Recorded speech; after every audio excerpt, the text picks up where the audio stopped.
The night before our wedding, my fiancé's bridesmaid accidentally added me to their chat. I should have been laughing. I should have been grinning like an idiot, counting down the hours until I married the woman I thought I knew better than anyone. But instead, my chest felt like it had been stuffed with lead the moment my phone buzzed in my pocket. One notification, one single innocuous ping, and the entire world I had built in my mind started to crumble. It was a group chat. The name made me blink twice. Bride Tribe Ring Sparkles. And at the top in bold letters, my personal number, had been accidentally added. My thumb hovered over the screen for a moment, frozen between disbelief and curiosity. I wasn't supposed to be here. This was private territory, sacred territory, a sisterhood I wasn't allowed to enter. But the invitation was there, glaring at me, like a neon sign screaming that something was off. The first message scrolled, and immediately, "Oh my God, did you see what she wore today?" Absolute disaster faced with tears of joy. I stared at the text. Her? The tone was light, teasing, friendly, innocent, almost. I exhaled, forcing myself to laugh quietly. Bridesmaids teasing their friend, normal, right? Then the next messages came, faster. He's totally buying it. I can't believe she's actually marrying him, faced with rolling eyes. My laughter caught in my throat. Something in me recoiled. Buying what? Who was he? That wasn't a joke. That wasn't harmless. My fingers shook as I scrolled back and forth, looking for context, trying to convince myself I was reading it wrong. It got worse. I can't wait for tonight's smirking face. He'll never know, but she's playing both sides. Classic. My heart skipped. Played both sides? My stomach twisted violently, while rising as panic seeped into my veins. I wanted to drop my phone and run away, but I couldn't. I was trapped by my own curiosity, my own denial. Maybe I was overreacting, I told myself. Maybe they're joking. Maybe it's sarcasm. But the more I read, the harder it became to believe it was a joke. Each message stitched a pattern I couldn't ignore. My fiancée, Emily, wasn't just hiding something. She was hiding someone. And the thought that she had spent months, maybe years, weaving a lie around me made my head spin.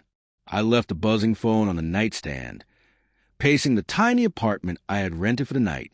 My suit hung untouched on a chair, and the faint scent of her perfume lingered, sweet and bitter at the same time. Every time I inhaled it, my chest ached in a way I couldn't name. Betrayal didn't feel abstract anymore. It was tangible. It was a weight pressing down, pushing me against the walls of my own disbelief. I wanted to call her, demand answers, scream.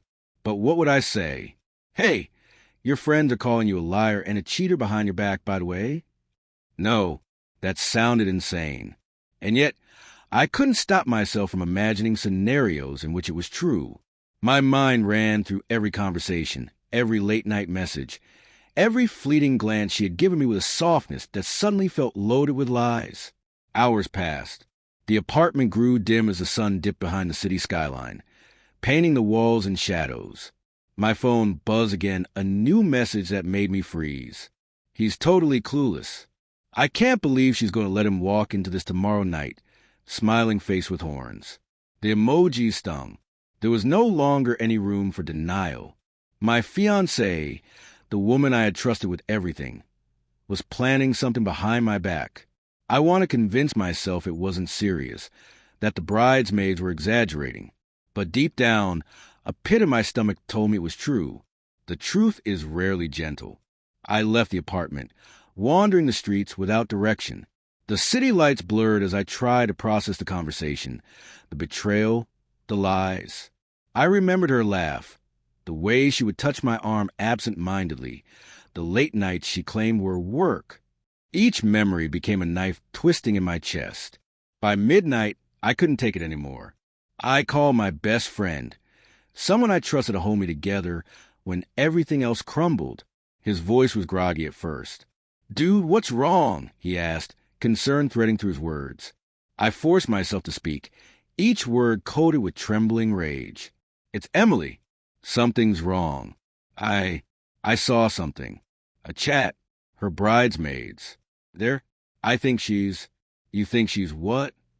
I couldn't finish. The words tasted like ashes. Look, you need to see this for yourself, I said finally, dragging him into my apartment. He leaned over my shoulder, scrolling through the messages I kept open, his eyes widening. Holy, oh man, she's cheating on you. Or at the very least, planning something awful. The anger hit me like a wave, then despair. My hands shook. I couldn't breathe. I had spent years trusting this woman, building a life in my mind that was never real. I stayed up all night, phone in hand, scrolling through the chat, piecing together the fragments of lies. And then I found her message. It was sent accidentally to the group, a reply to one of her friends. Don't worry. He'll never find out about David. Tomorrow, it'll all be perfect. I just need him to think I'm innocent. David. The name was a punch to the gut. I sank into the couch, the suit hanging forgotten, my fingers trembling as reality anchored itself in my chest.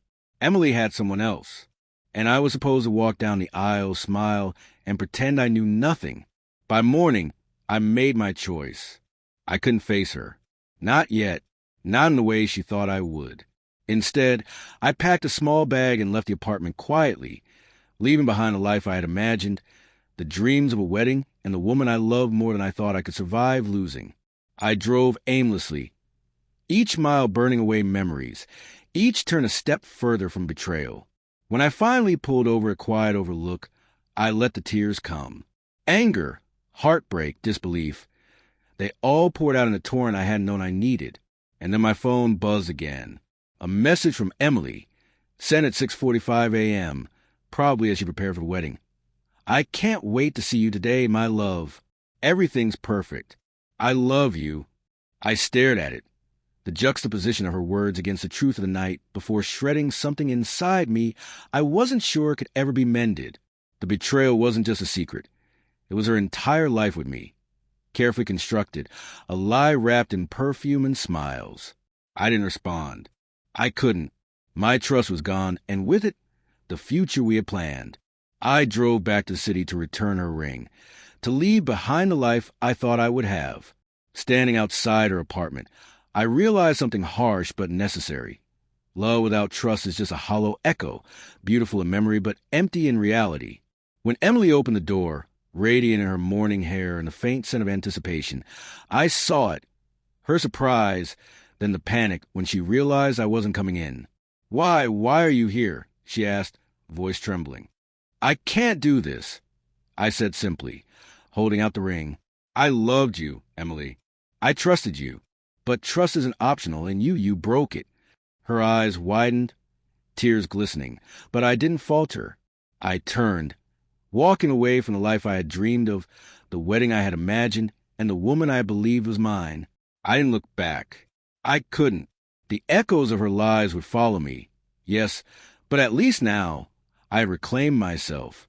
Betrayal had shattered the illusion, but in its destruction, it left the clarity I needed. A life without deceit, even if it meant heartbreak, was still a life worth living. That night, alone in a cheap motel on the outskirts of the city, I let myself grieve. I let the heartbreak pour over me, raw and unfiltered. And as I closed my eyes, I realized something strange but comforting. Even in betrayal, there is truth. And in truth, there is power. I had been deceived, yes, but I was not defeated. And that, I promised myself, was the only thing that mattered.